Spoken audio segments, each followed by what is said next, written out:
aos que nos assistem virtualmente. Seremos pontuais. 1, 2, 3, 1, 2, 3. Temos lugares aqui.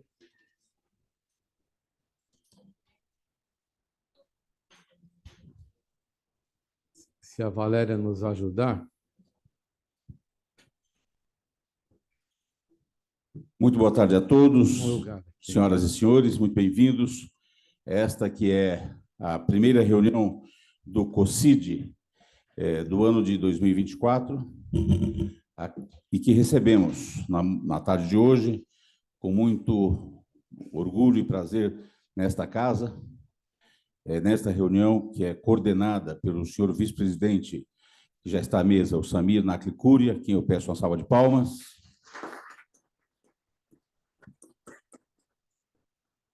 A palestrante da tarde de hoje, que é presidente do Clube de Mães do Brasil, Maria Eulina Reis Hilsenbeck.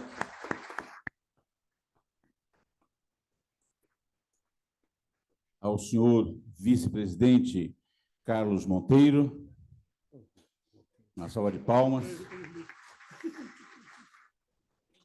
João Tomás, presidente do Instituto Histórico e Geográfico, e o nosso companheiro, sempre companheiro, do COCID, o Savelli. Salva de palmas. Muito bem, feitas as nossas apresentações, agradecer a todos e passar a palavra para o Samir Naklicuri, coordenador do COCID. Bom, reitero uma boa tarde a todos. Eu peço que todos em pé ouçamos o hino nacional brasileiro e, logo após, vamos aplaudir o pavilhão nacional e as demais bandeiras que compõem a panóplia.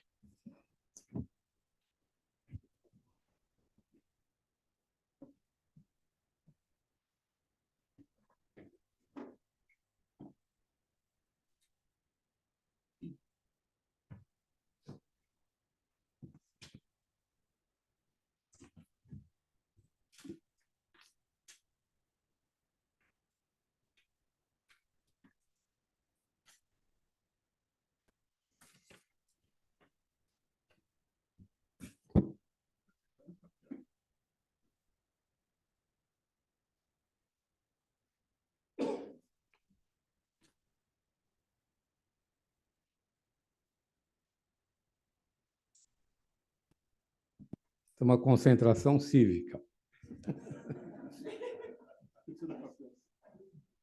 Tem um delayzinho, por isso que demora um pouquinho.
Nas margens plácidas de povo heróico, bravo, retumbante, do sol da liberdade em raios fúlgidos, brilhou no céu da pátria nesse instante.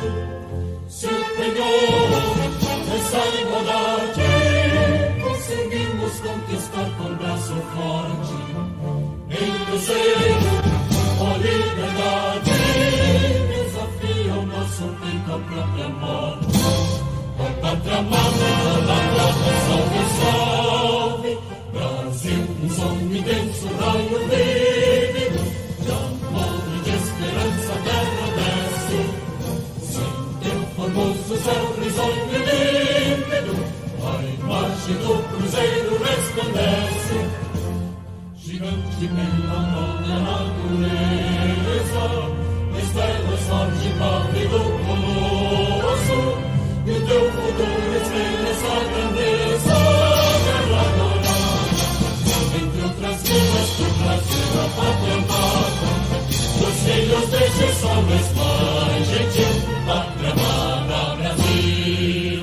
Deitado eternamente imenso e esplêndido, ao som do mar e à luz do céu profundo, fulguras o Brasil florão da América, iluminado ao sol do novo mundo, do que a terra mais ardida, os sonhos lindos campos têm mais flores, nossos bosques têm mais vida, nossa vida no teu seio mais amor. Pátria amada, toda a tradição resolve, Brasil de amor eterno seja símbolo, lá para o teus tentas estrelado, e diga o verde louro desta flor, mas no futuro e glória do passado, os seres da justiça clama forte, verás que o vinho teu não foge à luta, nem teme quem te adora a própria morte derramorada. Entre outras vidas que trazes a pátria amada, os filhos deste sol mais gentil, pátria amada Brasil.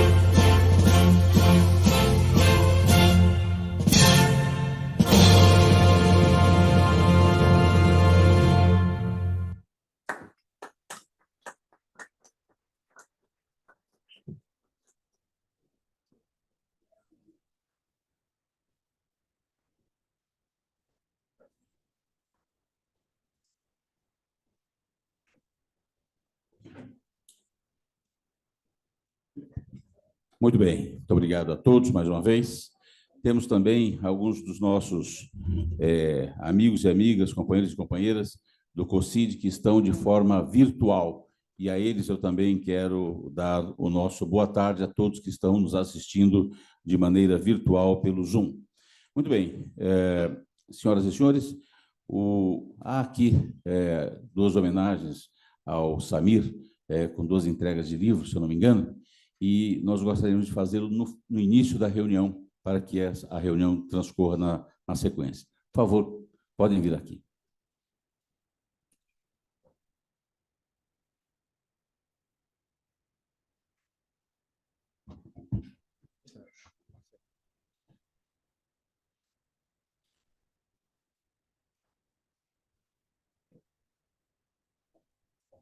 Na verdade, Samir, é um livro e um vinho. Então, por favor.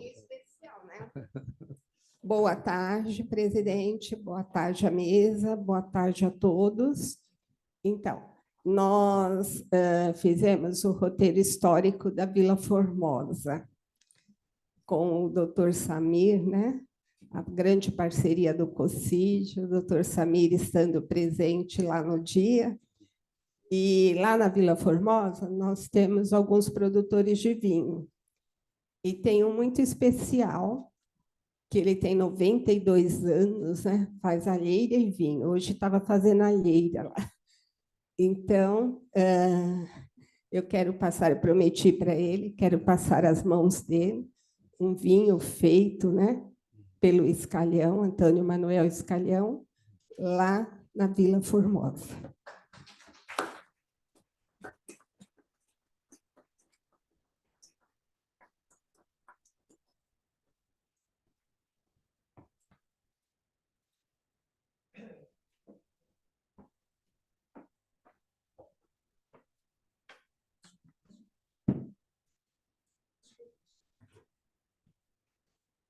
Boa tarde a todos. Eu só vim entregar um livro aqui para um querido amigo, um livro que é muito, muito bacana, que é sobre a história de Higienópolis. Tá bom?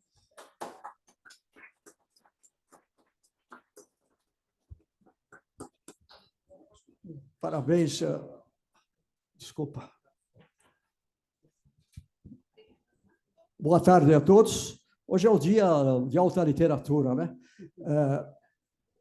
Samir, o Rotary Club de São Paulo durante décadas, foi o maior clube da América Latina, né? O grande Rotary Clube de São Paulo, fundado por Hermínio Gomes Moreira, né? E no dia 13 de fevereiro de 1924. Aconteceu nesta semana o centenário na Sala São Paulo, foi um evento extraordinário, e mais outros eventos que vocês podem acompanhar pelo site, pelo nosso site, que foi realmente, conforme a mídia divulgou, foi muito importante. E é muito importante também, na história do Rotary de São Paulo, a presença do Samir. Então, aqui está a história, eu fiquei debruçado 9 meses sobre esse livro, O Tempo de Nascer uma Criança, e espero que ele reproduza, né, a pujança do Rotary Clube de São Paulo, que durante muito tempo foi o maior clube da América Latina e dos 10 maiores clubes do mundo. E aqui está também a história, dessa história do Rotary Clube de São Paulo, da ABROL, que é a Associação Brasileira do Rotary, né? Que foi, aqui em São Paulo, foi fundada pelo Samir há 2 anos e passou agora para o Narid Chicane, que é o presidente da Fundação de Rotarianos de São Paulo. Desculpe que eu estou um pouco rouco, parabéns para você e que Deus te proteja, e um abraço para a Carol, que está a dedicação também no nome dela. Muito obrigado. Muito obrigado. Obrigado. Ordine. Bem, boa tarde a todos. Eu não podia deixar de cumprimentá-la. É uma honra para essa casa recebê-la. E o seu trabalho é um trabalho que é modelo e, acima de tudo, é um exemplo de doação de si, de renúncia da sua vida em favor do próximo. E só tem o nosso carinho e a nossa atenção. Gostaria muito que a senhora se sentisse em casa. Viu? Obrigado.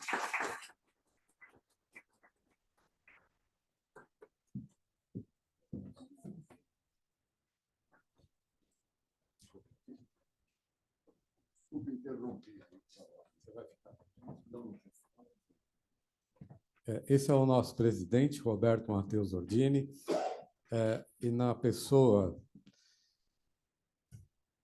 do nosso presidente, eu gostaria de agradecer todos os nossos diretores que, sob a sua tutela, querido presidente, nós estamos, sim, fazendo história de uma associação histórica também.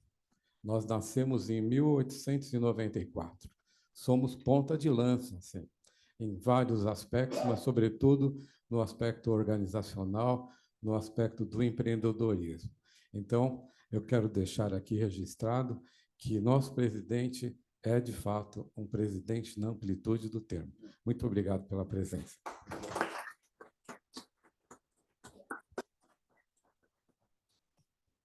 Eu gostaria de agradecer também os presentes.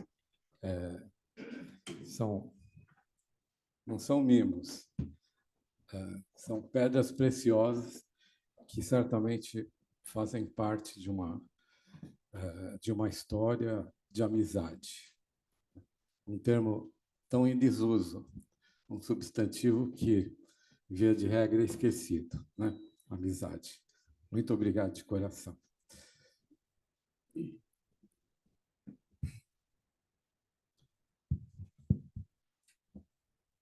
Eu deveria passar a palavra para a nossa cossidiana, doutora Francis, mas antes eu gostaria de ressaltar alguns aspectos. Eu vou falar aqui nesse microfone.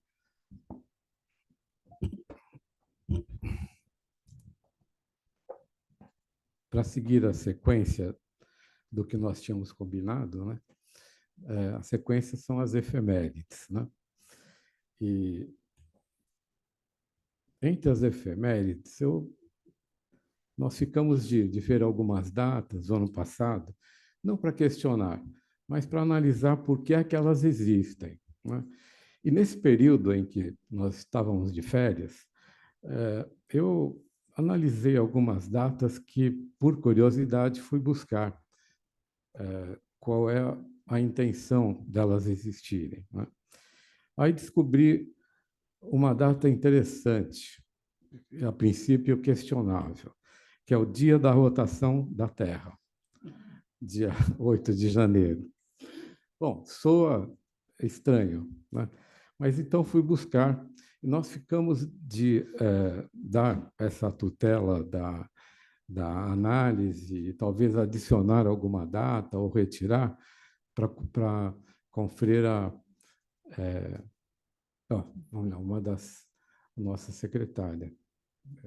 Como é que é o nome da confreira que ficou? Eu vou me lembrar.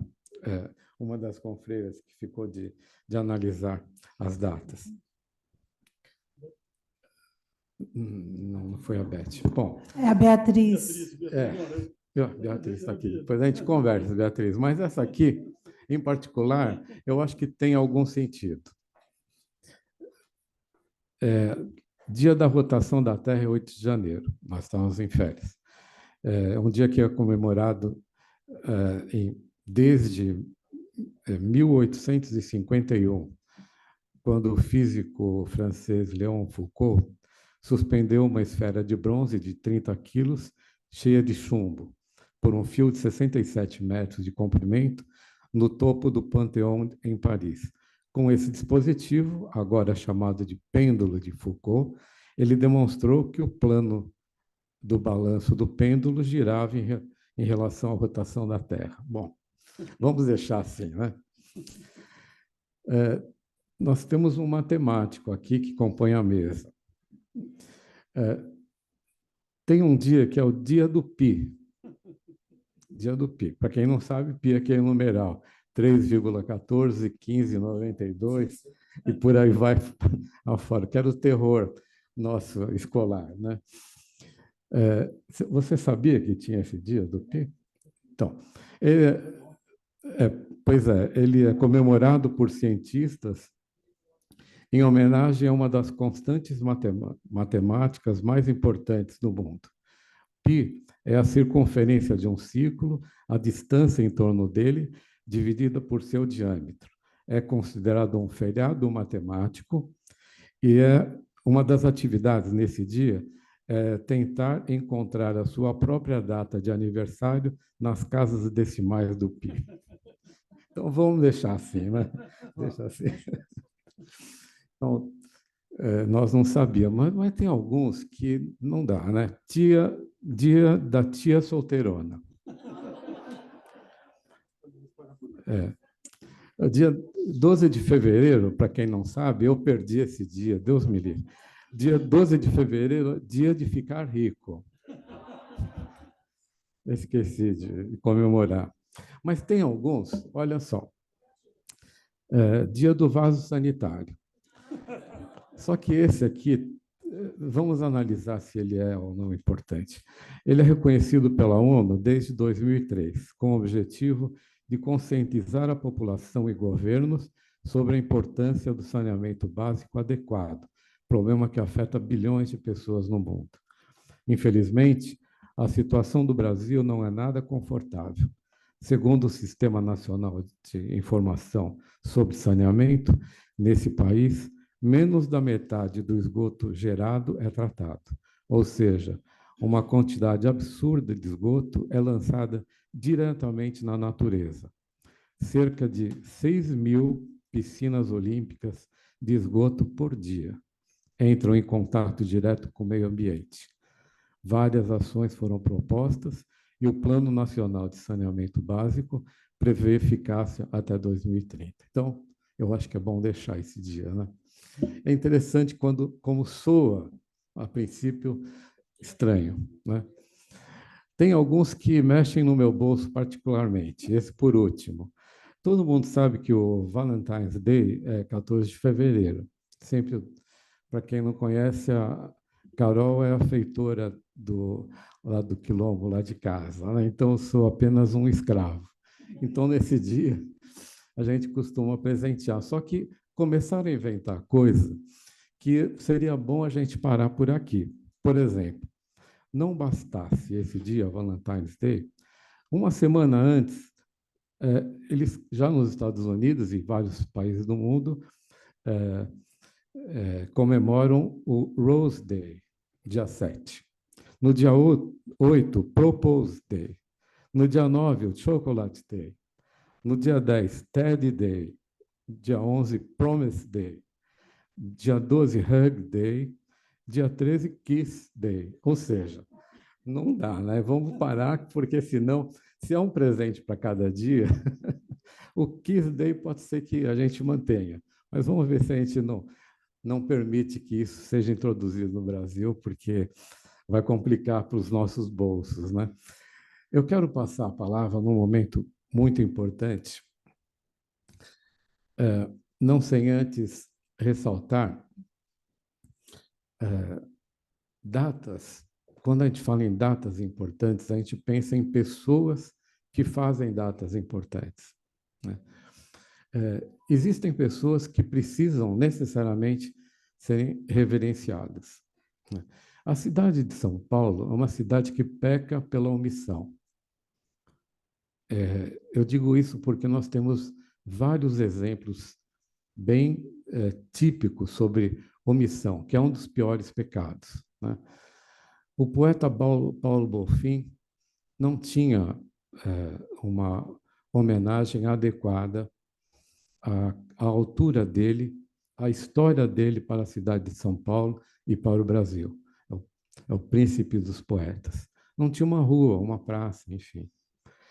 E nós, depois de muita insistência, ao longo do ano passado, vocês acompanharam, nós, enfim, temos, agora em primeira mão, para quem não sabe, a possibilidade já na Câmara Municipal, já está sendo votada, de um logradouro no nome do Paulo Bonfim. E nessa luta, nós tivemos uma participação fundamental, e essa pessoa está aqui conosco. Então, eu quero que fique em pé, para que todos reconheçam o Dr. José D'Amico.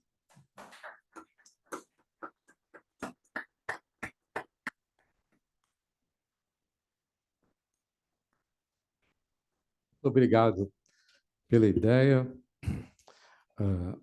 O confrade Pedro Paulo comentou a respeito dela também, várias vezes, nos cobrando, e me parece que está dando tudo certo, né? Então, muito obrigado por você estar conosco.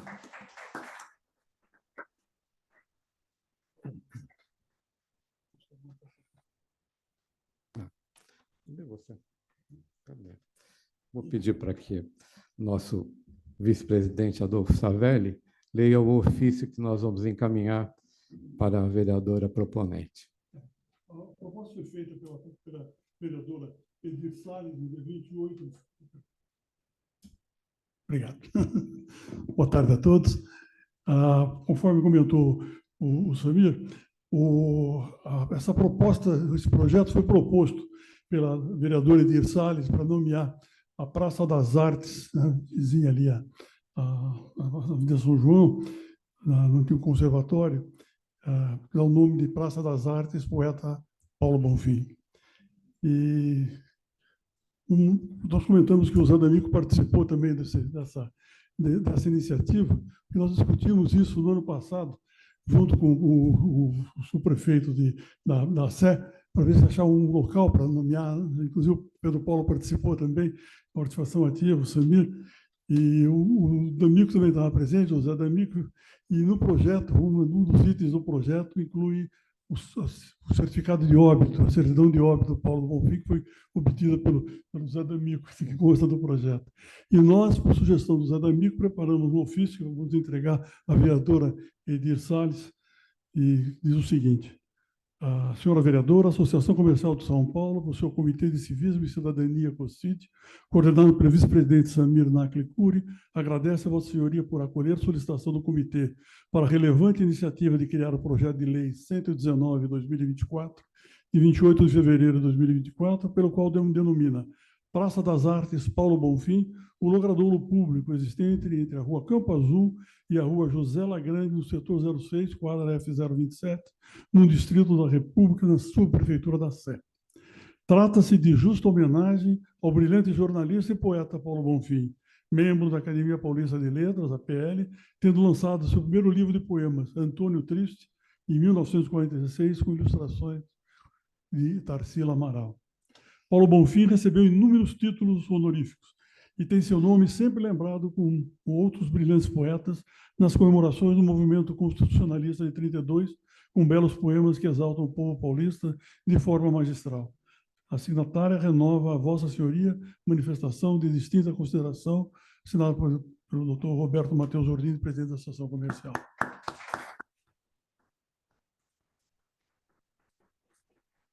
É no bojo desse tema que nós pedimos a palavra da doutora confreira, doutora Francis.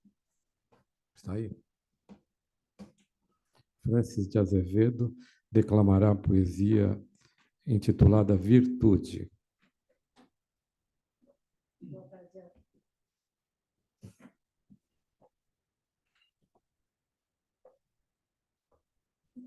Boa tarde a todos. É um prazer estar aqui, na pessoa do nosso coordenador, Samir Naklikuri. Cumprimento a todos. De minha lavra, virtude. Há uma mulher serena, perene, silenciosa, que é padrão, forma de amor verdadeiro. Há uma mulher que traz consigo a fé. É símbolo da dignidade, igualdade, equidade, sem qualquer maldade. Há uma mulher que é humildade, sem subserviência, primordial à nossa existência. Há uma mulher que veda os seus olhos ao mundo, mas dentro de si a sabedoria reina, é primazia. Há uma mulher cuja alma é compreensão e o seu ventre é prenhe de isenção, luz onde o bem predomina e a todos fascina.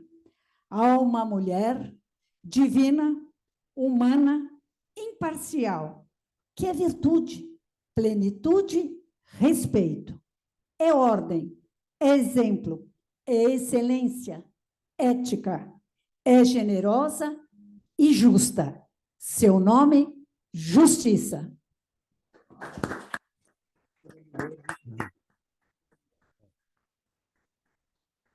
Essa é uma singela homenagem ao Dia Internacional da Mulher. E assim como simbolismo, reiterando essa homenagem, eu peço que as mulheres presentes permaneçam sentadas e os homens se levantem para aplaudi-las.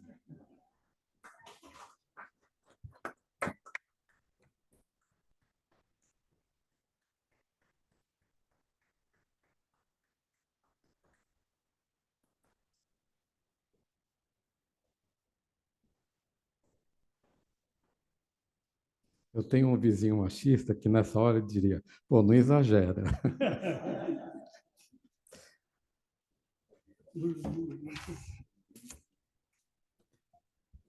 Nós teremos a honra de ouvir agora um ícone de dia mundial até,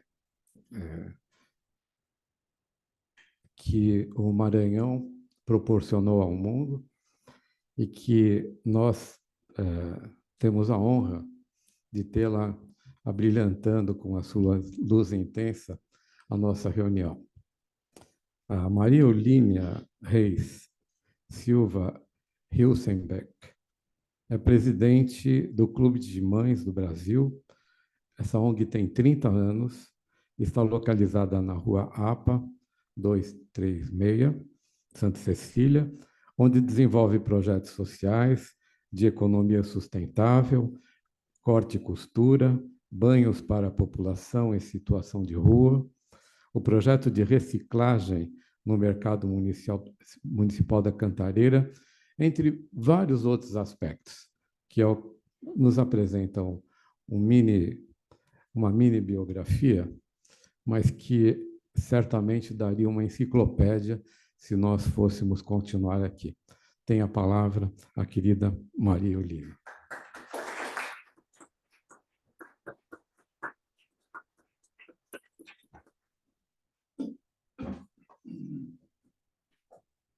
microfone sem fio.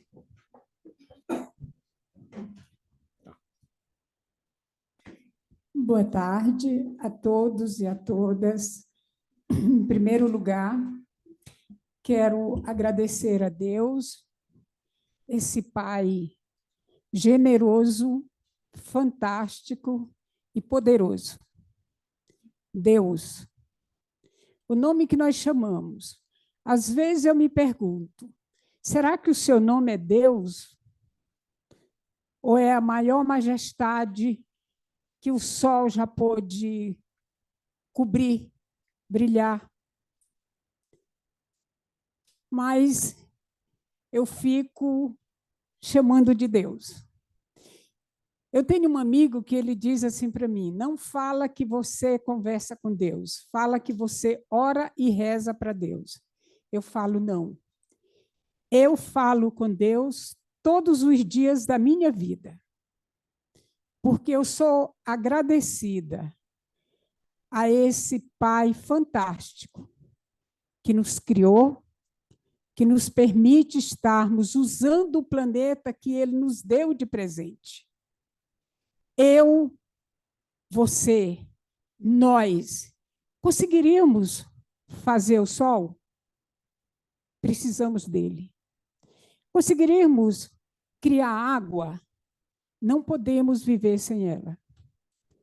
Será que a gente conseguiria pegar o grãozinho tão minúsculo desse útero materno, que é a Mãe Terra, e fabricar?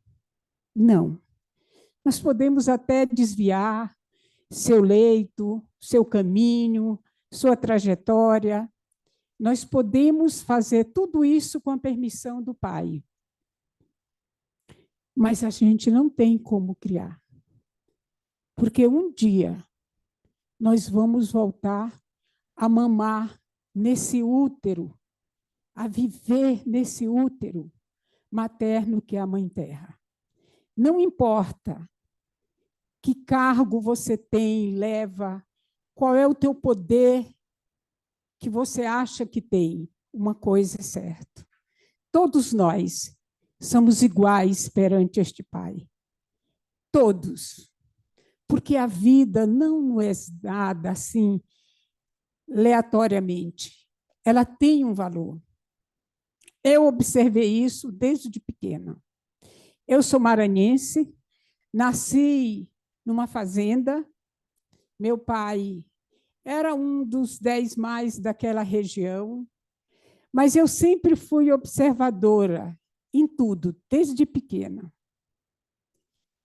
Na minha época, nós éramos alfabetizados em casa.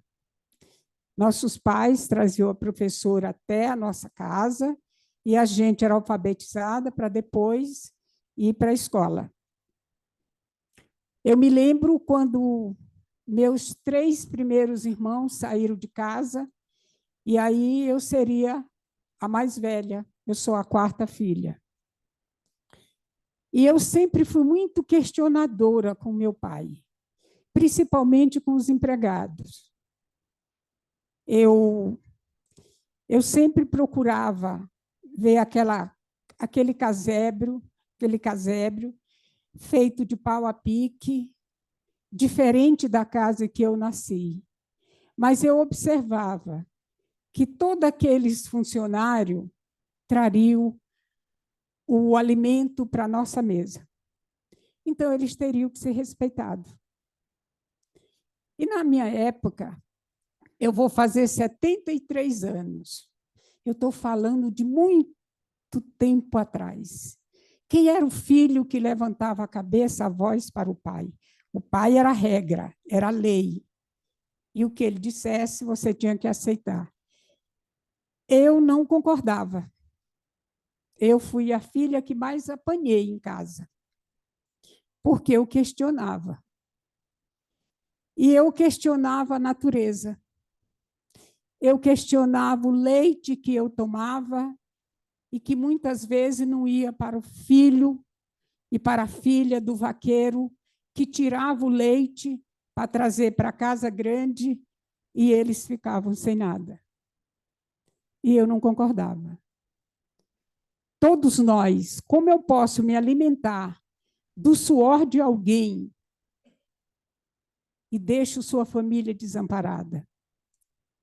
Então, meu pai, aquele homem bronco, mas muito ditador, porque era assim que a gente vivia mesmo, ele começou, acho que, a observar a minha teimosia e via que eu estava certa. E muitas vezes eu vi o meu pai desviando as regras dele, e eu dizia, ele me ouviu. Ele não me diz assim, parabéns, minha filha. Ele nem me dá um beijo, mas ele me ouviu, e eu vou continuar teimando. E um belo dia, eu me lembro que eu estava deitada numa rede, era noite, e o meu pai chegou com uma mulher muito bonita, alta, loira, pela primeira vez na minha vida. É uma cena que eu não esqueço nunca, enquanto eu viver. Eu vi o meu pai ficar de cócora na rede que eu estava brincando, sozinha na rede. Mas ele ficou de cócora ali e disse, Maria Eulina, essa é a sua professora. Você vai começar a aprender a ler e a escrever para poder ir para a escola. Eu olhei para ele e eu falei, mas como é que ela vai me ensinar? Só para mim? Meus outros irmãos eram todos pequenininhos. E o filho do vaqueiro? E a filha da Dona Maria que cozinha aqui para minha mãe? O que vai ser deles? E o filho do que planta o caroço de algodão? E o filho daquele que vai colher o gado no campo? Não, eu preciso travar uma briga. E no dia seguinte, aquela mulher colocou... Eu fui para a sala e ela... Aquela sala enorme, com aquela mesa enorme na minha frente, e ela gritando para mim aprender, decorar os números e as letras. E eu me neguei. Eu não respondi. E ela dizia, menina, você precisa aprender, seu pai está me pagando. E eu fiquei quieta. E quando meu pai chegou, perguntou para ela, ela falou, Deus me livre, essa menina não é gente, ela não quer, ela nem respondeu, ela não falou nada. Aí o meu pai simplesmente não disse nada, me pegou pelos braços, pegou minhas asinhas assim, colocou na mesa e me deu 24 bolos na minha mão de palmatória. E eu fiquei ali, claro, chorei tudo, mas eu falei, eu não vou aprender, eu não quero aprender a ler. Então, eu vou para o campo, sabe, viver com os animais.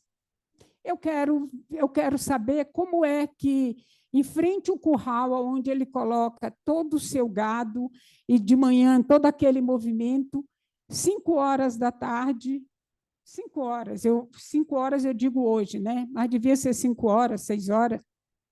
Os pássaros, vinha aquela revoada de pássaro, e se alojavam, cada um ia para o seu ninho, e eu sentava na janela e ficava observando e dizia, meu Deus, como é que eles sabem que é a sua casa?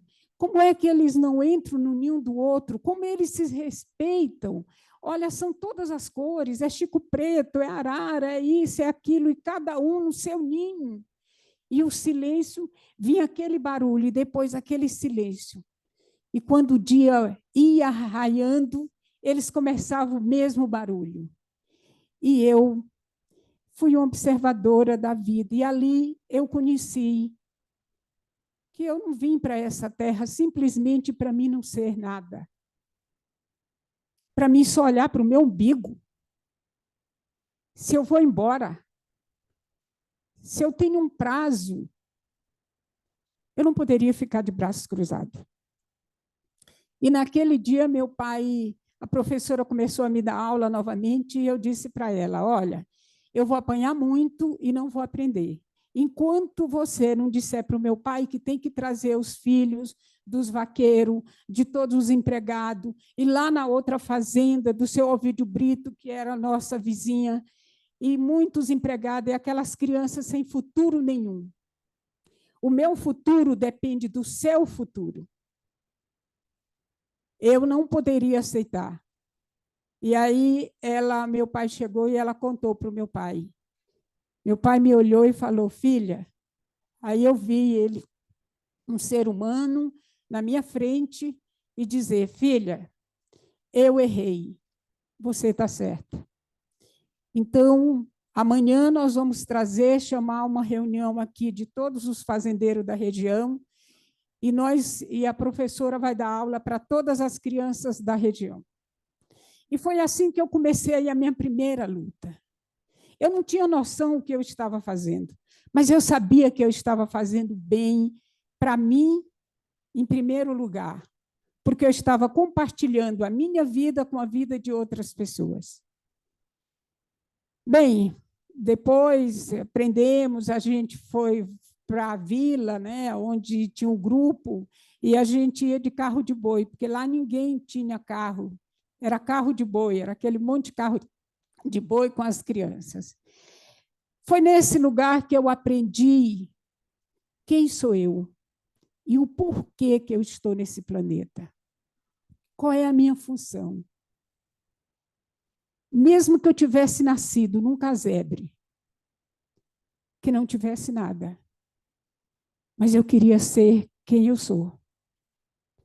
Compartilhar a minha vida com a vida do outro. Porque eu sei que um dia eu não estou me preparando para me viver eternamente aqui.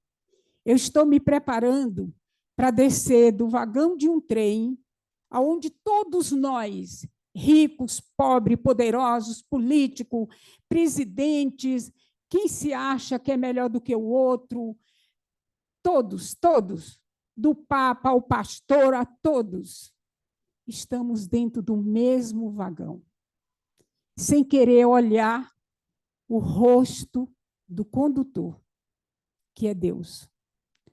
Porque todos os dias o vagão desse trem se abre e desce muita gente. E aí, a tua descida, o teu corpo vai para quem? Para a Mãe Terra. Mas o teu espírito, quer chamar de alma, a tua alma, quer chamar de sentimento, o teu sentimento, para onde vão? Vai ter alguém esperando. Porque essa é a essência da vida. A essência da vida não é a religião. Que me perdoe quem pense que é a religião. Não é. A essência da tua vida, da minha vida, está aí com você e está aqui comigo. É o que você pode fazer para o outro. É o que você pode estender as tuas mãos em benefício do outro. Se você acha que quer viver num país, num mundo melhor, faça a sua parte. Porque se você não fizer a sua parte, vai estar faltando.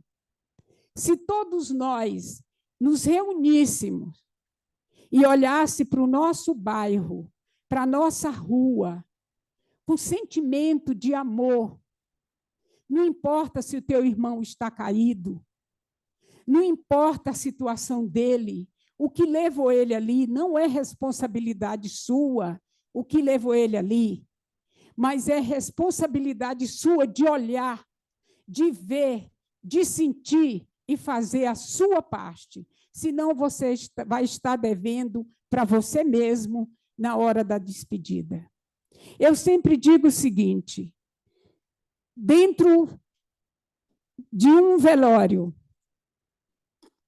são um monte de amigos chorando, outros rindo, mas naquela hora que diz assim, entra 2, 3, 4, que você nunca viu, e diz o seguinte, olha para todos e diz, você tem 10, no máximo 15 minutos para se despedir. Aí é o estranho dando as regras. Por que que você não pegou esses 10, 15, 20 minutos e distribuiu a tua vida com a vida do outro? Nós precisamos parar e pensar. Não rodar só em volta do nosso umbigo e do umbigo dos nossos irmãos consanguíneos. Eu fui casada com um alemão. Ele me ensinou muito, mas eu acho que eu ensinei muito mais. Sou viúva dele já há 23 anos. Foi a pessoa que mais me deu na vida, foi o meu marido. Mais do que minha mãe, mais do que o meu pai. Porque esse homem me preparou, me deu a oportunidade de fazer o que eu faço. Quando eu vim do Maranhão para São Paulo, vim para a casa de uma prima. Tinha acabado de terminar o meu curso de professora naquela época, fazia o curso normal. E eu não queria voltar para a fazenda. Eu tinha uma prima em São Paulo que morava na Rua da Moca, casada com um médico do Hospital das Clínicas, e ela sempre me chamava, vem para cá. E eu vim fugida. Quando a minha mãe estava me esperando para mim voltar para a casa dela, eu estava dentro de um ônibus vindo para São Paulo sem o consentimento dos meus pais. E meu pai sempre dizia, o filho que sair de dentro da minha casa sem o meu consentimento não volte, porque eu não vou abrir a porta. Então, eu sabia que eu tinha fechado todas as portas da nossa casa e jogado a chave fora. Eu não ia ter chance. Era a regra. E eu quebrei essa regra. Mas eu quebrei porque eu queria me encontrar. Eu quebrei porque eu não queria voltar para ali e ser a filha do senhor Arão Reis. Eu queria ser a Maria Eulina. Eu me descobri e vim para São Paulo. Fui bem tratada durante mais ou menos um mês. Um belo dia, o seu Armando bateu na porta do quarto que eu dormia e disse, arrume a sua mala e vá embora, porque eu me casei com a Francinete, eu não me casei com a família dela. E eu tomei aquele choque e disse, agora? Eu não tenho dinheiro, eu não tenho emprego, eu achei que eu ia ficar aqui. E ele, vamos, arruma a mala. E naquele dia, aquela época garoava muito, nos anos 70. A garoa não é hoje, o frio não é o frio de hoje, era frio para valer. E aí minha prima chorando, a casa dela tinha uma edícula no quintal, e também tinha um grande porão, e eu ouvi ela chorar, mas eu não quis me despedir dela. Eu arrumei a minha mala e saí. E fiquei o dia inteiro num posto de gasolina, que ficava próximo da casa deles, e eu fiquei sentada ali sem saber o que fazer. E um frentista chegou para mim no final da tarde e disse, menina, você está o dia inteiro aqui, você não tem para onde ir, o que é que aconteceu com você? Eu falei para eles, eu pensei, se eu disser que o seu Armando me colocou de casa para fora, o seu Armando coloca gasolina aqui nesse posto. É claro que o frentista conhece eles, eu não quero colocar eles em situação delicada. Afinal de contas, quem saiu da casa dos meus pais fui eu. E eu vou aprender a lição da vida. Se eu vim atrás, eu vou ter que aprender. Eu falei para ele, olha, eu vim procurar uma prima, acabei de chegar do Maranhão, só que eu perdi o endereço dela. Eu sei que ela mora aqui na Rua da Moca, mas eu não sei aonde. Ele disse, essa rua é muito grande. Aí ele falou, você tem dinheiro? Eu falei, eu tenho um dinheirinho aqui na minha bolsa. Ele, então, eu vou te levar num pensionato. Me trouxe ali próximo ao Parque Dom Pedro, tinha um pensionato da dona Terezinha e me levou. E eu paguei e fiquei naquele pensionato por uns dias. E eu ia procurar trabalho, eu não encontrava. Claro, eu não sabia fazer nada, como é que eu ia conseguir um emprego? Eu me lembro que eu fui ali no Brás, naquela rua do comércio do Brás, perto da Rua da Moca, e procurando serviço. Aí tinha uma oficina de costura, fazia capas de automóvel. E aí eu falei, tinha assim, precisa de costureira. Eu falei, eu acho que eu vou aprender a costurar, eu sei costurar. Eu não sabia, eu nunca tinha visto uma máquina industrial na minha frente. E consegui o trabalho durante um dia. era para mim pregar botão nas costas do coisa que vai no carro, né? Eles colocavam umas argolas e era para colocar ali aqueles trecos. Eu sei que eu quebrei tanta agulha naquele dia que no final do dia o moço virou para mim e falou: mocinha, você... Eu falei: eu estou empregada. Ele falou: não, e você está devendo na casa, porque você quebrou muita agulha. E aí eu queria fugir dali e sair, porque eu vou pagar como? Voltei para o meu pensionato. Naquela semana, a dona Terezinha me colocou de casa para fora. E aí eu vim para a rodoviária na Estação da Luz, com o intuito de voltar e chorar para o meu pai. Claro que minha mãe iria me abraçar, mas o meu pai, não sei como ele iria me receber. Mas ali o meu medo foi maior do que a minha coragem. Medo do que ele faria comigo, ele me colocaria de casa para fora, como estaria a situação lá já com o meu nome. E a filha do Arão Reis saiu de casa, a Maria Eulina sempre foi muito obediente, era isso que eu ia ouvir, com certeza. E aí eu resolvi ficar em São Paulo. E comecei a trajetória da minha história. A minha história não foi fácil, mas também não foi impossível. E eu aprendi, eu conheci Deus nas ruas. Eu, que estudei num convento de freira, fui educada num colégio de freiras, onde os meus pais pagavam para mim ficar, estudar, eu comecei a procurar as igrejas. Eu achei que eu ia ser amparada. E comecei.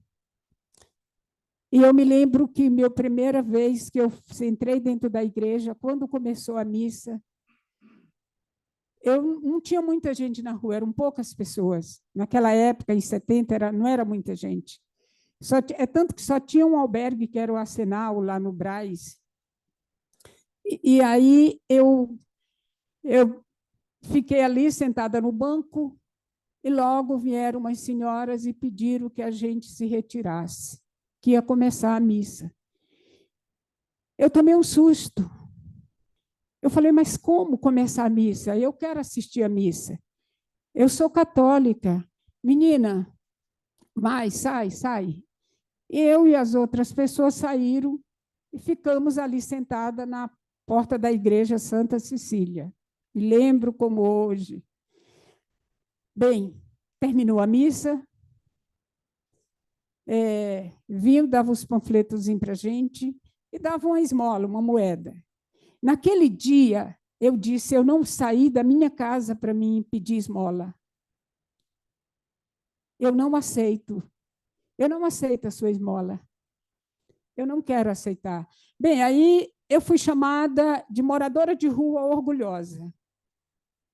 É claro, eu tenho o meu orgulho. Como ser, como humano. Se eu prestasse atenção, se alguém prestasse atenção em mim, pelas minhas vestes, como é que você olhou por discípulo e para quem pregava antes de nós estarmos aqui? Quem é o poderoso, o rei de tudo isso? O dono de tudo isso? A maior majestade que existe.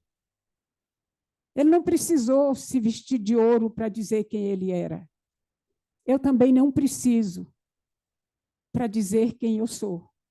Eu sou uma filha de Deus, eu posso estar passando necessidade, mas eu vou sair daqui. Essa trajetória da minha vida levaram-se quase 2 anos, 1 ano e 7 meses e alguns dias. E aí eu conheci, porque eu não parei de dizer: meu Deus, tu és o meu dono, e eu não nasci para me viver aqui. Meu Deus, eu sei que um dia o Senhor vai me tirar daqui. Não sei o que eu fiz, mas alguma coisa eu estou aprendendo. Eu estou mergulhando na universidade da vida. Mergulhei e aprendi qual é o meu papel na Terra. Um belo dia, eu estou no Parque Dom Pedro, eu andava durante a noite inteira e dormia durante o dia. E eu estava no Parque Dom Pedro quando o carro de uma garota, devia ser um final de semana, porque tinha poucas pessoas. O carro dela, ela vinha e o carro quebrou ali próximo de onde eu estava. E eu ouvi uma voz tão forte dentro de mim, perto de mim, dizer: fala com ela, é a tua chance, é a tua chance. E eu me aproximei dela, cheguei perto do banco, na ponta do banco, próximo do carro dela, e disse: por tão pouco você está brava com Deus, porque ela estava reclamando porque o carro dela quebrou ali. E eu disse para ela: imagine, nós devemos ter a mesma idade. Olha para você e olha para mim. E você está tão brava. Imagine se você estivesse no meu lugar. E aquilo foi tão forte para ela que ela se aproximou e quis me ouvir. E ela me chamou para mim, para a casa dela. Ela não teve medo de mim. Ela não teve nojo do meu cabelo, do meu corpo, com pereba, com minha roupa suja, descalça. Ela me levou para a casa dela. A Vânia me deu a chance de ser a pessoa que eu sou. Elas moravam na rua Doutor Seng, ali uma travessa, né, ali da Bela Vista. E a irmã dela era médica das Meias Kingdom, a prima dela era enfermeira do Hospital de Servidor Público e ela era secretária executiva de uma grande empresa de laticínio em São Paulo. Trabalhava na rua Joaquim Carlos, lá no Brás. E fui morar na casa da Vânia. Eu queria trabalhar e ela: não, Maria Eulina, eu quero te dar uma chance, você vai trabalhar na empresa que eu trabalho. E lá nessa empresa eu conheci o meu marido. Então eu fui para essa empresa só para me casar. Por isso que eu falo, Deus, quando você conhece Ele e espera Ele te dar tudo, Ele só quer que você tire o seu ego e se entregue. Para isso, se você quiser ouvir o pastor, ouça. A pastora, ouça o padre, o bispo, quem quer que seja, o papa, faça isso. Mas seja você e Deus. Eu me casei com o meu marido chamado Alexander Maximilian Hilsenbeck. Era um alemão, ele era o diretor superintendente da empresa. Nós nos namoramos, casamos. E quando eu me casei, o meu marido queria que eu fosse estudar. Eu perguntei para ele: Alex, eu preciso trabalhar para ganhar dinheiro? Ele disse: não. O que eu ganho é o suficiente para a gente. Meu marido já era bem mais velho do que eu, ele nunca tinha se casado. E ele é filho de uma pós-guerra, né? Ele perdeu toda a sua família, da sua mãe, que era judia, num campo de concentração. Então, meu marido tinha o maior medo de casar, ter filhos, porque ele tinha medo de uma segunda, de uma terceira guerra mundial e perder, e ter tudo aquilo que ele sofreu quando criança. Mas eu fui alimentando esse direito do Alex ser pai. Bem, desse casamento nós temos uma filha adotiva, que é biomédica, mora na Alemanha, e tenho um casal de filhos, que eu tenho um filho querido aqui dentro e adotivo, não, adotivo de coração, de amor, de espírito, de alma, que é o Felipe, filho do Monteiro, que conhece os meus filhos, esteve no casamento da minha filha, a minha filha é uma psicóloga, o meu filho é um cientista social, professor da Casper, e eu não tenho nenhum currículo universitário. Eu tenho o currículo da vida. Quem somos nós? O porquê estamos aqui? E quando eu comecei o meu trabalho, não foi fácil, gente. Não pense que foi fácil. Eu tive que abrir mão de quase tudo que eu ganhei. Mas eu queria servir a Deus como Ele me serviu. E como é que eu posso servir a Deus? É contribuindo com a vida daqueles que estão na vulnerabilidade, como eu estive. Eu sou muito amiga, e é uma pessoa que me ama muito, e que é muito amiga do Monteiro, que é a Cristina Carvalho Pinto, é uma irmã. E um dia a Cris me perguntou, Maria Eulina, você não sente, assim, vergonha de falar do que você fez? Eu falei, Cristina, eu não posso renegar a minha história, que é a minha herança, que não é a herança dos meus pais, é a minha herança de vida. Então, comecei o meu trabalho pela favela do Jaguaré. Naquela época, aquela favela não tinha posto de saúde, não tinha escola, não tinha nada, era um monte de barraco, esgoto andando, e eu comecei a pedir ao meu marido que ajudasse a canalizar, fizesse um trabalho dentro da empresa, um trabalho social. A empresa não é só ganhar dinheiro, não é só ter lucros. É importante ter lucro, mas é importante o lucro humano. E aí meu marido entendeu que deveria realmente compartilhar com a vida daquelas pessoas. Paulo Maluf era o governador de São Paulo, ele tinha assumido o governo de São Paulo, e a minha cunhada era chefe do cerimonial lá do Palácio, a Irene, e eu comecei a bater de frente com ela. Eu falei, o meu Brasil, eu não sou separatista, eu sou universal. Mas esse torrão lindo que nós temos, escancar as portas para todas as nacionalidades do mundo, e os seus filhos, filhos dessa terra, não têm direito. Mora num barraco, que os ratos fazem parte de suas vidas e da vida dos seus filhos. E não é isso que eu pretendo ver. Então, comecei essa luta, gente. Eu tinha um sonho muito grande com o Castelinho, porque era o único lugar que muitas vezes eu podia dormir. Eu pedi o segurança para mim dormir ali e ele deixava. Não dizia, dorme, mas ele saía e deixava a guarita entreaberta e eu entrava. E ali eu podia delirar e conversar com Deus.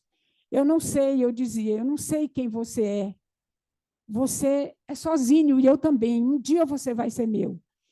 E eu vou montar uma obra social para mudança de vida, não para o meu crescimento. Eu não quero ser política, eu não quero ser nada disso, eu não quero essa responsabilidade para mim, mas eu quero a responsabilidade de humana com a vida do outro.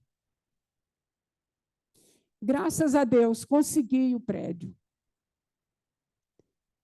Mais uma vez, Deus colocou nas minhas mãos aquilo que eu desejava. E quando eu recebi aquele prédio, eu me dei conta, eu devo ser louca. Eu disse para mim, o que eu vou fazer com um prédio caindo aos pedaços? Eu não tenho dinheiro para mim reformar, restaurar, sei lá. E o que eu vou fazer? Meu marido não vai fazer, porque ele não tem condições de fazer isso. Aí comecei a batalha. E eu vou dizer, eu vou hoje compartilhar para você, mulher, não importa o teu cargo, eu estou falando para você, mulher, filha de Deus. Eu vou contar um sonho que eu tive quando eu recebi o Castelinho. Eu conversando com Deus de noite, meu Deus, o que eu vou fazer com este prédio? E eu sonhei, logo cedo. Dizia assim para mim, no meu sonho: eu sou o teu Deus quando tu abraça uma árvore, porque é a mim que tu estás abraçando. Eu sou o teu Deus quando tu mergulha na água, porque é em mim que tu estás mergulhando. Eu sou o teu Deus quando tu abraça um irmão, porque tu estás me abraçando. Eu sou o teu Deus quando o sol te aquece, porque sou eu que estou te aquecendo. Então, eu sou o teu Deus, e eu acordei. E no dia seguinte eu tomei a atitude de lutar para tombar aquele prédio. Que audácia! Uma ex-moradora de rua, trabalhando com mendigo da rua, trabalhando dentro das favelas, querer tombar um prédio com o poder público. Era muita audácia. Mas se eu não fosse audaciosa, eu não teria conseguido. E eu fui lutando, lutando, lutando. Aí, uma grande mulher, que era prefeita de São Paulo, bem, não sei se ela é grande ou não, mas eu sei que ela era prefeita de São Paulo, então a posição dela era muito importante. E uma moça, uma amiga minha, trabalhava com ela, e chegou para mim e disse: Maria Eulina, eu não sei se nós vamos voltar à prefeitura. O que você gostaria que a gente fizesse por você? Eu falei: o tombamento do Castelinho, que eu estou lutando há tanto tempo e depende da assinatura, e já se passaram 2 prefeitos, e eles não assinam o tombamento do prédio. E aí a gente conseguiu, ela disse: eu vou tentar. E no dia seguinte, ela me ligou. Lê o Diário Oficial. Quando eu li, estava lá o tombamento do Castelinho.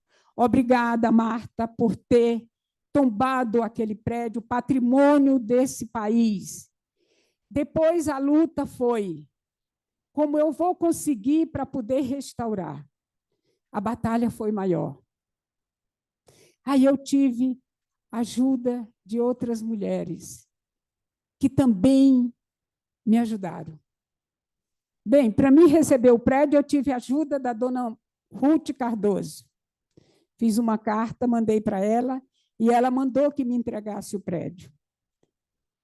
E aí, depois de tombado, vamos lá, a luta para o restauro. Tive muitas vezes sentada na Fiesp. Tive com o presidente da Fiesp. E ele disse para mim: Maria Eulina, banco dá dinheiro para quem tem dinheiro. Eu falei: está certo. Mas eu tenho um banco maior, que é o do Pai. Eu tenho certeza que ele vai me dar essa oportunidade. E um belo dia, eu consegui o apoio da dona Mônica Serra. Não foi do Serra, foi da dona Mônica. Eu não estou maltratando os homens, não, viu? Mas foi da dona Mônica, foi a mulher novamente. Esse útero materno. Ela foi me ouvir e ela disse: eu estou com você, entra no meu carro, nós vamos agora conversar com o Kassab. E aí me levou. E a gente conseguiu restaurar o Castelinho com apoio de muitas mulheres. Tinha mais outra coisa, eu tinha uma dívida de R$234 mil com a Sabesp. Porque eu abria lá para o povo de rua tomar banho. E aí a Sabesp vinha, cortava a minha água, e eu ia lá e negociava, pagava um mês, não podia pagar o outro, vinham, cortavam novamente, e a dívida foi crescendo. Aí eu tive o apoio de uma outra grande mulher que me ajudou. Mandei uma carta para ela, e ela pediu que o marido dela perdoasse aquela dívida para dentro da instituição. Dona Lu Alckmin. Então, gente, eu sempre tive o apoio dessas mulheres. E eu tenho o apoio de grandes mulheres, mulheres maravilhosas que me ajudam. E quando eu disse aqui para o meu amigo, que aqui ele manda, mas lá na casa dele, quem manda é a Lulu, ela é uma grande colaboradora do meu trabalho, a Tereza, a irmã dela, e outras mulheres que me ajudam a manter aquela instituição. Por mês, nós atendemos ali mais ou menos mais de 1.000 pessoas de rua, estatisticamente comprovando. Eu tenho aqui o nosso psicólogo que está ali, o Jonathan, e ele sabe do que eu estou dizendo, com atendimento a banho, atendimento à aposentadoria para as pessoas que estão na rua, que já têm 65 anos, aposentadoria tanto de homens como de mulheres, o atendimento, nós damos corte de cabelo, nós temos um consultório dentário em parceria com um grupo de dentistas da Igreja Adventista que me ajudam e que hoje, lá nós atendemos 2 dias na semana, literalmente morador de rua. Eles não pagam nenhum tostão, quem se aposenta, ninguém cobra um tostão. E aí eu fui vendo que eu deveria seguir passo a passo para ajudar, para contribuir. E não pense que é fácil, não é fácil. E agora eu estou numa outra batalha. Quando eu me vi literalmente sem o meu marido, que ele tinha falecido, e eu com 3 filhos na faculdade, apesar de estar fazendo faculdade pública, USP e Unicamp, eu peguei e comecei a imaginar, eu vou fechar as portas agora ou eu vou criar coragem, mais coragem, e começar a trabalhar, mais ainda. E eu pensei, eu vou fazer mochila, eu vou me tornar ambientalista. Eu quero ser um ser que contribua com o meu planeta de verdade. Eu não quero estar ali para ganhar dinheiro. Eu quero poder pagar água, eu quero poder pagar luz, eu quero poder pagar o gás, eu quero poder mandar tirar documento, eu quero poder pagar os profissionais que estão lá junto conosco.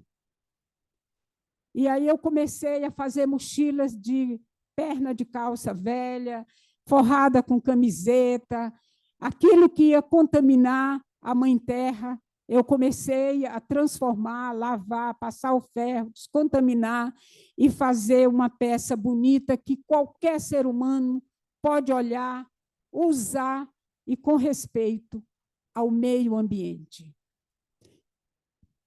Há 2 anos atrás, eu fiquei pensando como é difícil desconstruir. Como é difícil se a gente tivesse que desconstruir esse prédio. Mas como é fácil construir. E construir pela educação é melhor ainda.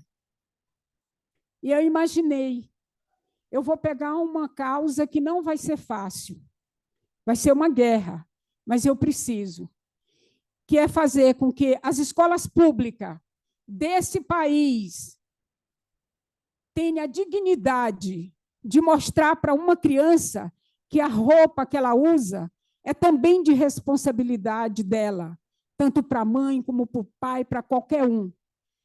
A loja não é responsável, porque ela só quer lucro, mas ela precisa ter consciência ambiental, que o que ela gera contamina, fere, ofende, gera doença e muitas outras coisas.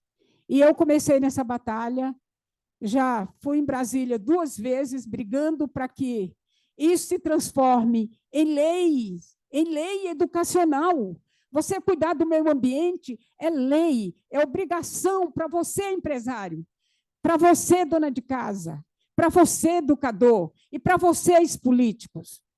Tem que ter obrigação. Não é obrigação das lojas jogarem no Rio Tietê os sacos e sacos de retalho, como se o planeta fosse responsável por tudo isso. Olha, nós estamos com uma dívida muito alta, nós estamos pagando um preço muito alto. E esse preço não vai vir só para o pobre, não. Ele vai bater em todo mundo, porque o planeta já não aguenta mais. A gente precisa mudar a nossa maneira de ver e de estar dessa casa que é tão grande, que é a Terra. Precisamos mudar o nosso conceito. E eu quero levar tudo isso aqui para dentro das escolas públicas. Eu quero que nossos alunos comecem a respeitar o meio ambiente, respeitando o que ele usa, o que a mamãe, a vovó, o que todo mundo usa. E já estou chegando em algum lugar. Nós somos a primeira ONG que está fazendo um curso de verdade, com conceito socioambiental. Aqui estão nossas alunas, empreendedoras, aprendendo que não é jogar um rolo de tecido na mesa e cortar e jogar o resto dentro de um saco preto e jogar em qualquer lugar. Elas agora estão sendo capacitadas para serem profissionais de mão cheia. E o governo tem a obrigação de aceitar o trabalho dessas mulheres para as escolas públicas. Nós temos mais de 1.800 escolas, acho que só em São Paulo. Precisamos começar na maior cidade do Brasil e a mais cruel. E esta casa, ela tem a obrigação e o carinho com todas nós, mulheres. Gente, eu acho que se eu estou agredindo alguém, que me desculpe, mas eu preciso falar quem somos nós. E se vocês quiserem nos conhecer melhor, nós ficamos na Rua APA 236.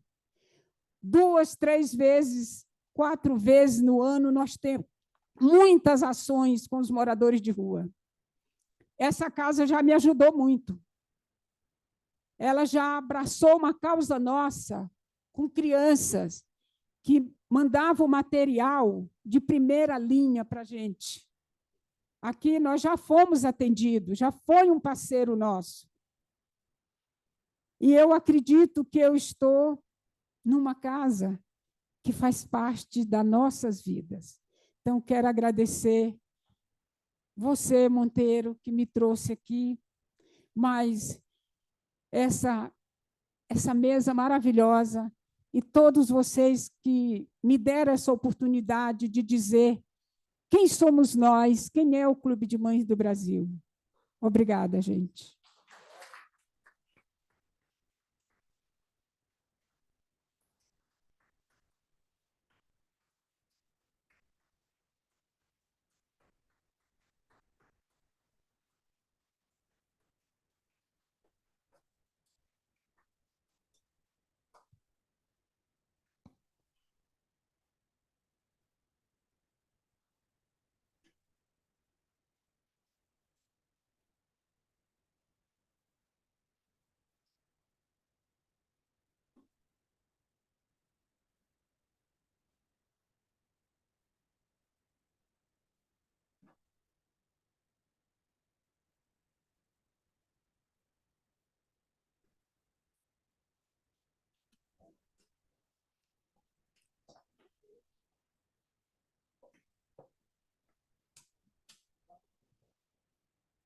Antes de passar os trabalhos para o nosso vice-presidente e coordenador do Conselho Cívico e Cultural, o COCID, quero registrar a presença da senadora Ivani Bosco, a quem eu peço uma salva de palmas.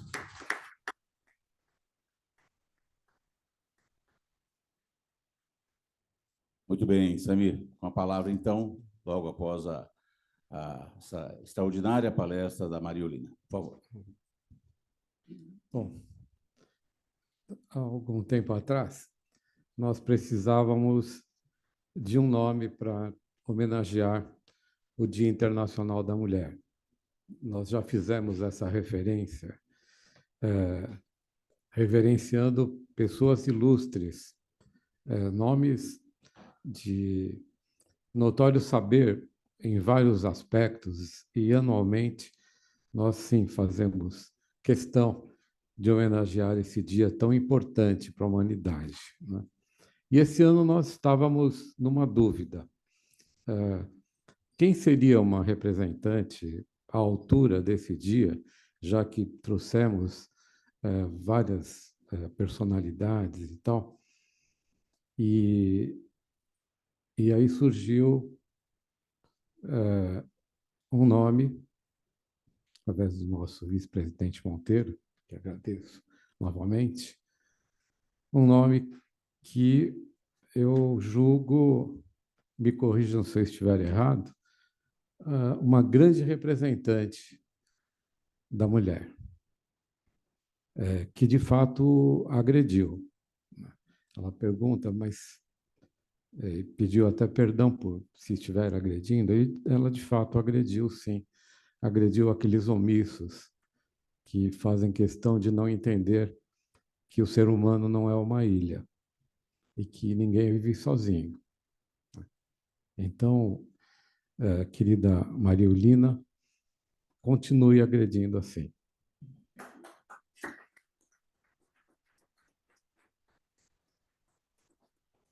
Eu quero te informar que nós estamos sendo transmitidos em mais de 30 países, diretamente e ao longo da semana, através do evento Festival Internacional Grito de Mulher, coordenado pela Apachaca e pela companheira Sônia Celestino, que está aqui. Eu peço que receba uma calorosa salva de palmas também.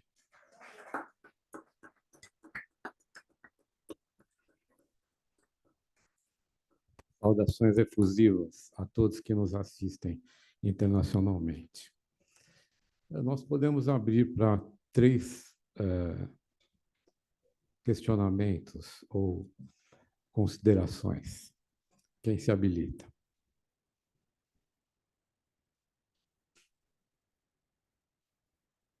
Monteiro. Bom, boa tarde a todas e a todos. Fiquei muito feliz, Samir, quando você pediu para os homens levantarem, e só tinha meia dúzia aí, porque o resto são todas mulheres. E nada melhor do que para comemorar o Dia Internacional da Mulher, com uma mulher extraordinária, como é a Maria Eulina.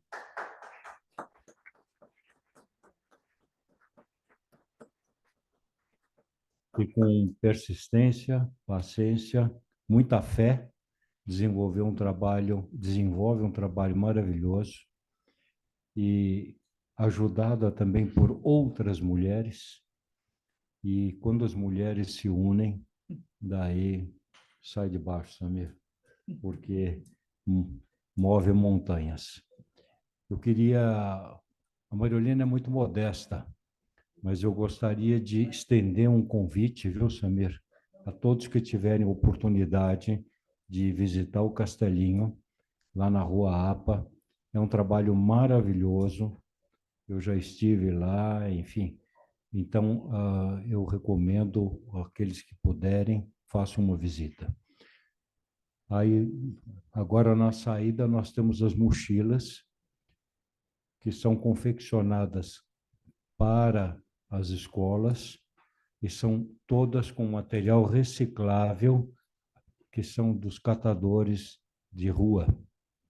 Então, aqueles que puderem, ou quiserem e puderem adquirir alguma dessas mochilas, seria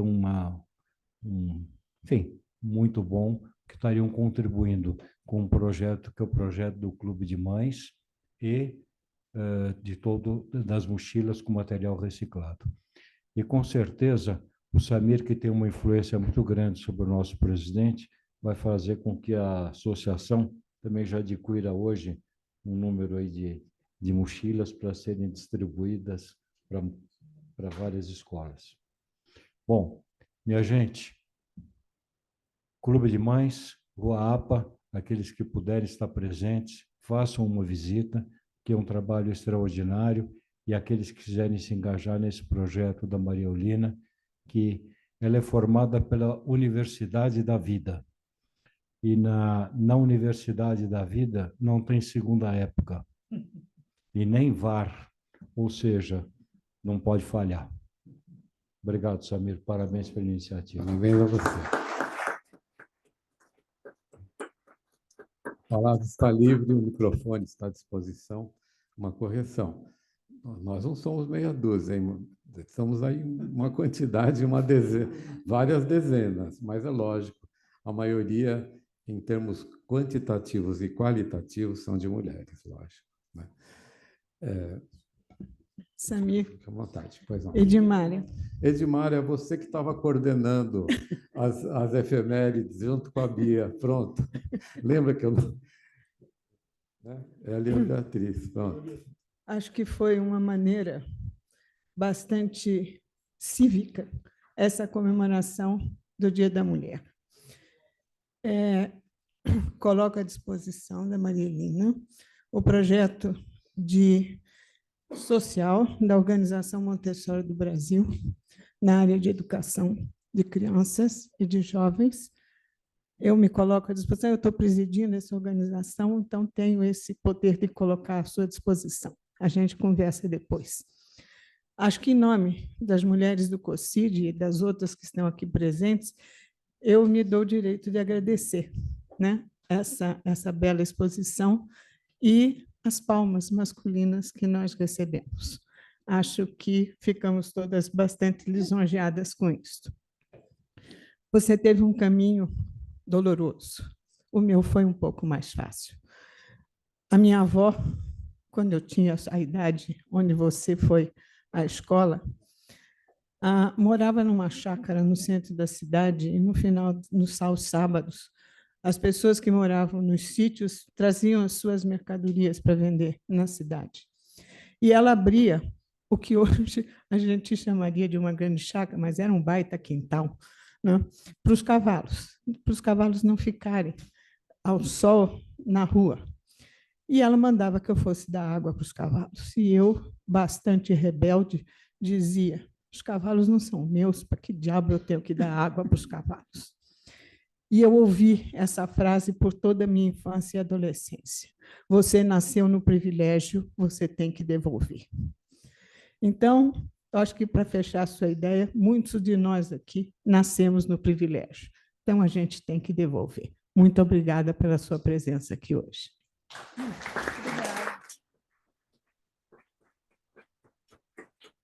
Parece que o Chico Luz pediu. Maria Olímpia, eu tenho uma curiosidade.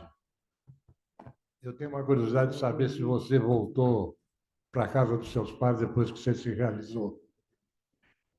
Sim. Quando eu me casei, eu voltei, sim, mas eu já voltei casada.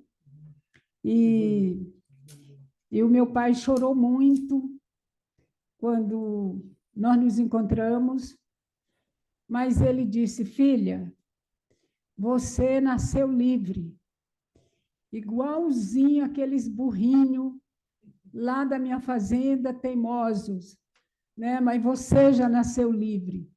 Então, essa liberdade, ela não é só minha, ela é de todos que gritam.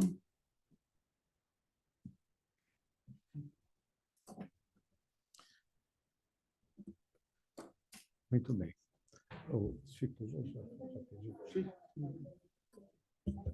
A senadora Ivani pediu a palavra. Bom, boa tarde a todos. Desculpe o meu atraso, mas não deu para ser diferente porque eu estava numa reunião. Maria Eulina, eu sou vice-presidente dessa casa e sou do Conselho da Mulher Empreendedora e da Cultura. Eu vou colocar você na nossa próxima pauta para que a gente possa colaborar com a sua ONG. Você não vai estar lembrada, porque já faz algum tempo, mas eu estive várias vezes no Castelinho com a Mônica Serra. Assim, eu sempre fui muito próxima ao Kassab, então acompanhei todo aquele processo que teve. Você realmente é uma mulher que dá orgulho a todas nós que estamos aqui hoje. Nós estamos comemorando o Dia Internacional da Mulher, mas você merece que a gente comemore você por um ano inteiro. Um dia só é muito pouco, porque o seu trabalho é fantástico. Você é uma pessoa que só nos dá orgulho. Então, eu acho que cada uma de nós, mulheres aqui hoje presentes, nós devemos dizer muito obrigado a você, porque você enaltece o nosso gênero feminino, né? Então, parabéns, que você viva muito tempo para que você possa continuar com essa sua obra tão maravilhosa. Parabéns, Mariolina. Obrigada, obrigada mesmo. Eu queria só falar algo aqui a respeito do Dr. Gilberto Kassab. Naquela época, a gente trabalhava, ele como prefeito de São Paulo, a gente trabalhava com os moradores de rua ali da Cracolândia. E muitos deles vêm no Clube de Mães do Brasil e eu comecei a fazer uma reunião com um grupo de pessoas que diz: esse não tem jeito, esse não tem jeito. E eu comecei a conversar com eles, abrir o espaço para que eles fossem até o Clube de Mães do Brasil, lá no Castelinho, e a gente começasse a dar um caminho para a vida deles. E aí eu procurei o Antônio Carlos Maluf, que era chefe de governo, e ele foi muito atencioso à minha pessoa, e a gente conseguiu, ele me apresentou o prefeito. Eu falei: prefeito, o senhor tem um problema? Tem, a cidade de São Paulo, mas esse problema é de todos nós. Então, eu quero colaborar com a vida de alguns. O senhor daria o espaço lá do mercado, onde vai a separação de todos os resíduos secos e molhados, para a gente colocar o pessoal lá? E o prefeito, imediatamente, ele abraçou a causa e achou que era muito importante, realmente foi, e é importante. Só que ele disse: Mariolina, tu vai ter um problema sério, que são com os permissionários. Eu falei: deixa comigo, eu encaro. E eu encarei. E os permissionários disseram para mim: olha, nós vamos colocar esse pessoal aqui, eles vão roubar os nossos espaços, vão roubar. Eu falei: todo mundo vai correr o risco, porque ninguém fez nada antes. Então, nós precisamos correr o risco. E, graças a Deus, nós estamos lá desde o prefeito Gilberto Kassab. Já se passaram mais de 4.000 ou 5.000 pessoas ali dentro. Todos que passam por nós, eles fazem a reciclagem, eles têm... A primeira coisa que a gente faz é mostrar para eles que eles são responsáveis pela vida deles, que não adianta ficar esperando dos outros, que eles é que têm que mudar as suas vidas. Ninguém muda a vida de ninguém, ninguém mudou a minha vida, eu mudei a minha vida, porque eu acreditei em mim. E aí a gente oferece primeiro a cidadania, que é mostrar para eles que eles podem gerenciar a conta bancária deles dos produtos que é vendido. Hoje, todos que passam por ali são MEI. Nós temos a Isabel, que está aqui conosco, que é a pessoa que coordena o projeto. E o cara chega lá, você olha, não dá nada, mas é um ser humano que está ali. Você trabalha com respeito, com ética, com moral, com essa pessoa, você vê a mudança. Hoje, se nós perdemos ali umas 20 pessoas, nós perdemos muito. A maioria volta para o seu campo de trabalho, volta para a sua família, junta o seu dinheiro. Precisa ter esse trabalho com respeito a essas pessoas. Quando a gente garante isso, você tem a resposta. Então, essa resposta eu quero dar para o prefeito, o ex-prefeito Gilberto Kassab, que acreditou em nós e que fez essa história, mudança na vida de muita gente que estava nas ruas.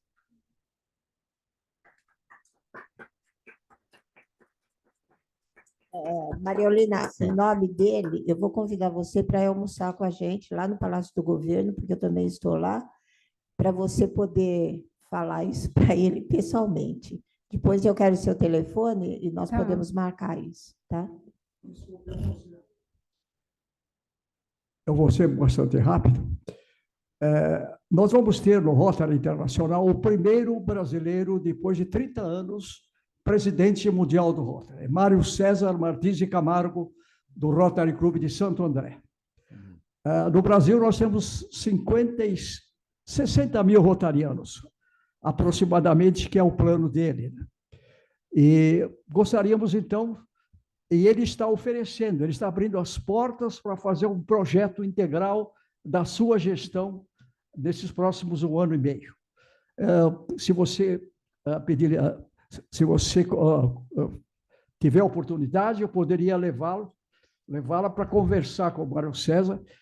Todas as quartas-feiras, ele está lá no Edifício Rotary, no Museu Armando da Arruda Pereira, todo dia das 14 às 17 horas. E para completar, como diria Platão, né?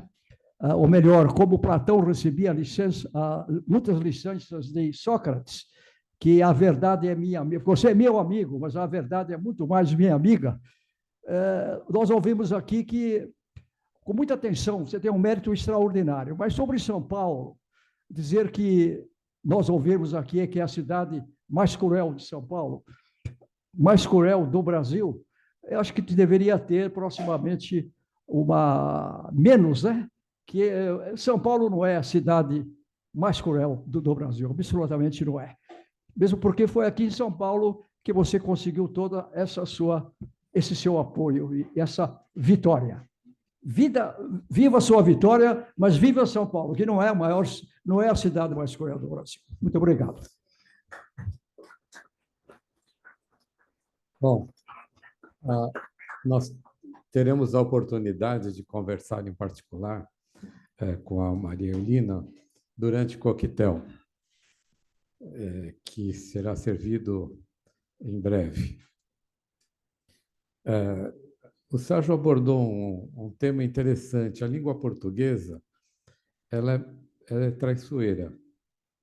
Não na amplitude do termo, mas, via de regra, ela nos leva para alguns labirintos que talvez não nos façam entender o que de fato significa aquele adjetivo ou substantivo.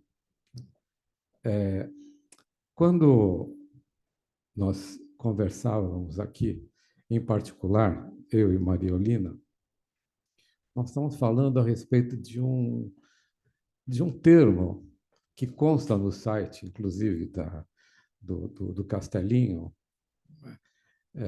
que merece, sim, ser conhecido, ser visitado, né? Que é ocupação. Maria Eulina falou muito bem a respeito, quando abordou o tema Favela do Jaguaré, por exemplo, onde minha filha atuou também como professora de balé para as crianças faveladas. Muitas delas se tornaram profissionais de renome, mas ela disse favela do Jaguaré e não comunidade, não é? Que é uma grande diferença entre uma coisa e outra. O favelado ele tem necessidade de entender que aquela é uma habitação provisória. Ele precisa de um abrigo, ele precisa de um trabalho, e é aí que entramos, com o trabalho. Então, ela abordou o tema ocupação. A minha pergunta era: por que consta aquele termo ocupação no Castelinho? E ela se disse contra a ocupação. Sim, depois eu complemento. Pode falar? Pois não.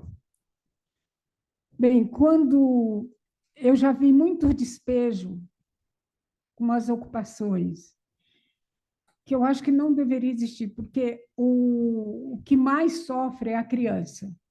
A criança ela está na escola e ela, de repente, ela perde toda a referência dela, referência de educação, referência de amizade, referência de espaço que moram, referência dela.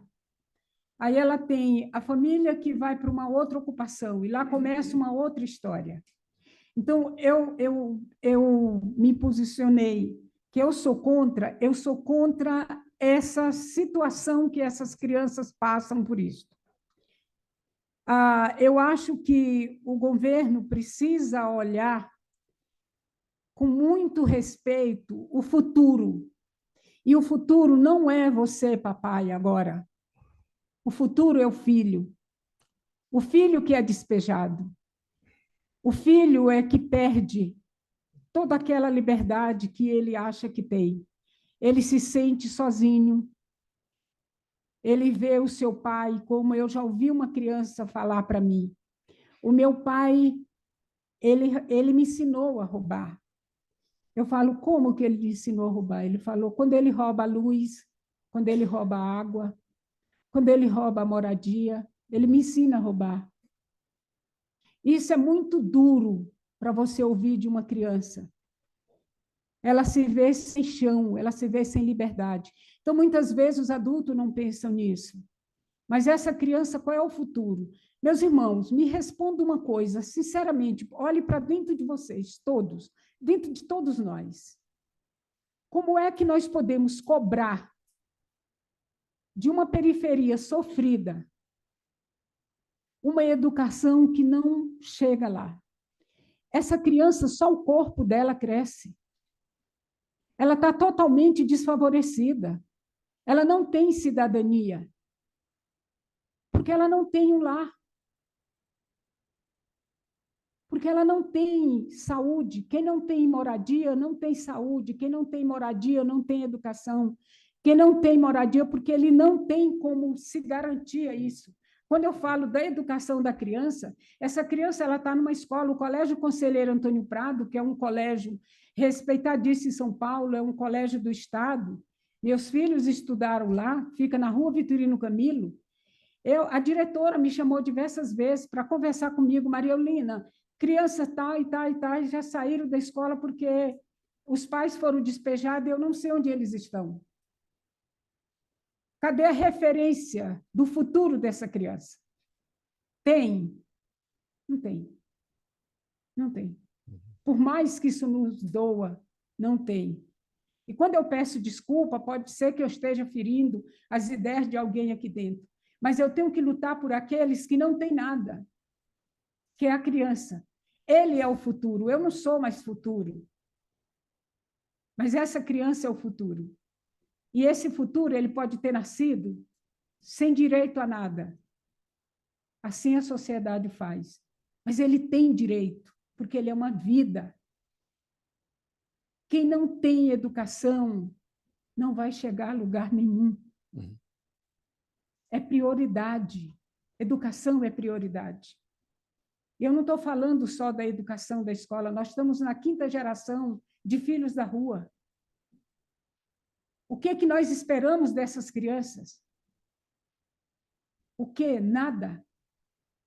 Porque ele não está recebendo nada para dar. O homem é um produto do meio. Eu disse isso uma vez para o governador de São Paulo. Governador, o homem é um produto do meio. Pegue o seu filho e coloque dentro de uma favela, troque com uma família. E daqui a 15 anos, veja quem é quem.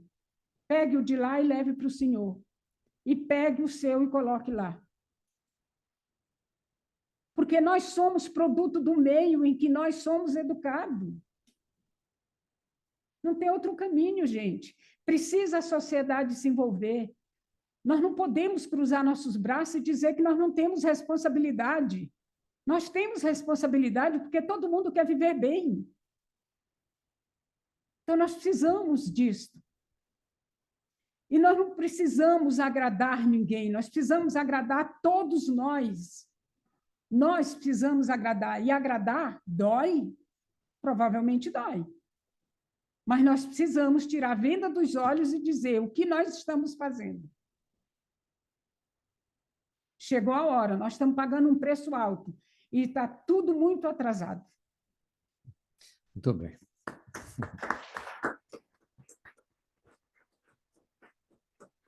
Eu acho que todos nós sairemos engrandecidos daqui. Todos nós entendemos, e creia, Maria Eulina, que entendemos que nada surge por acaso. O maior exemplo disso são frutas, por exemplo, né? Quem planta, colhe. Quem não planta, não vai colher. Isso é semelhante ao ser humano. E você não planta abacate e colhe manga. Exatamente. E quem planta errado, Colhe errado. colhe errado, né? E nós estamos plantando uma geração complicada. Vamos tentar consertar. Quem entende de plantio sabe. Vamos tentar enxertar para ver se resolve, né? E com pessoas assim do seu quilate, Maria Eulina, é que nós certamente iremos resolver.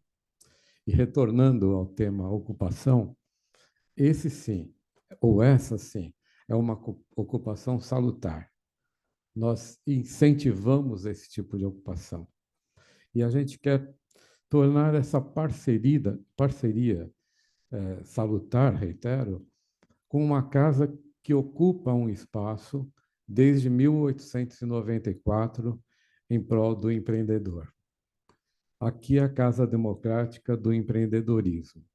Aquele que não quer empreender, aquele que não aspira ou não tem o oxigênio de tornar feliz a humanidade, não é bem-vindo aqui. E você, Maria Eulina, será sempre bem-vinda nessa casa. Eu quero simbolizar esse momento com o registro máximo do que nós temos. Aqui dentro não é apenas um objeto dourado.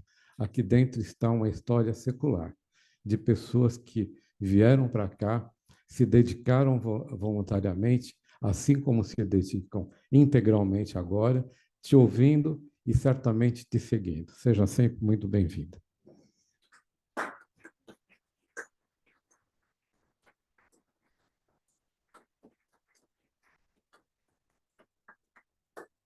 É com muita honra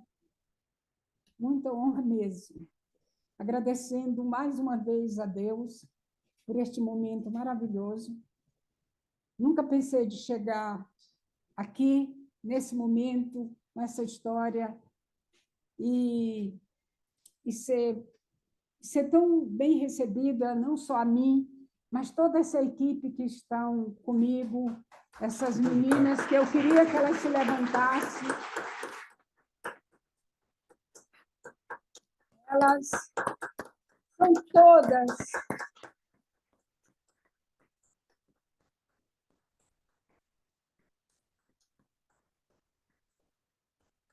todas sustentáveis, todas sustentáveis, né? Para mim encerrar, eu preciso só dizer uma coisa, por favor, eu preciso muito. Existia no mundo um grande pregador, que ele pregava no mundo inteiro. E um belo dia ele foi convidado para se retirar daquela cidade, porque ele precisava trabalhar, precisava andar. E ele vira para a cidade inteira e diz: hoje é a minha última pregação.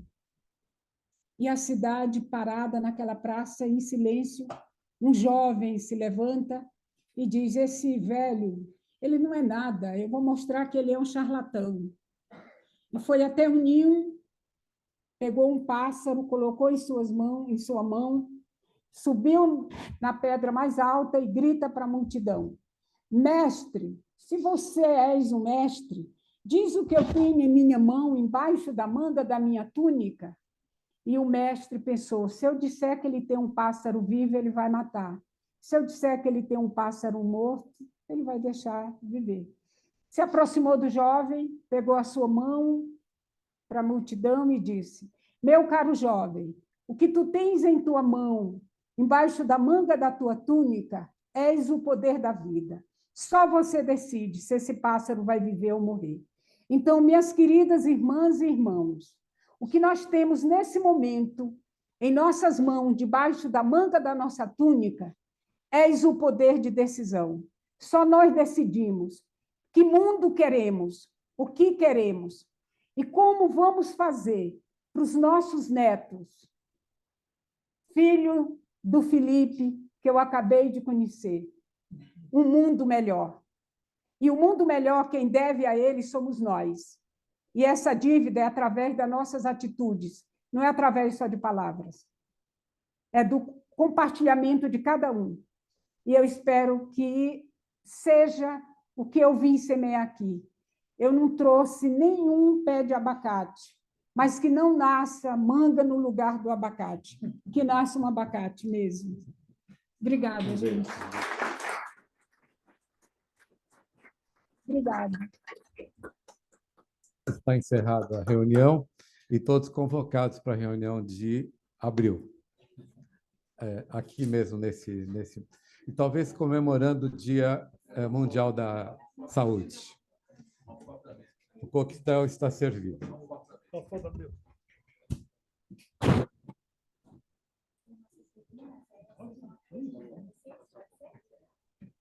Tirar uma foto com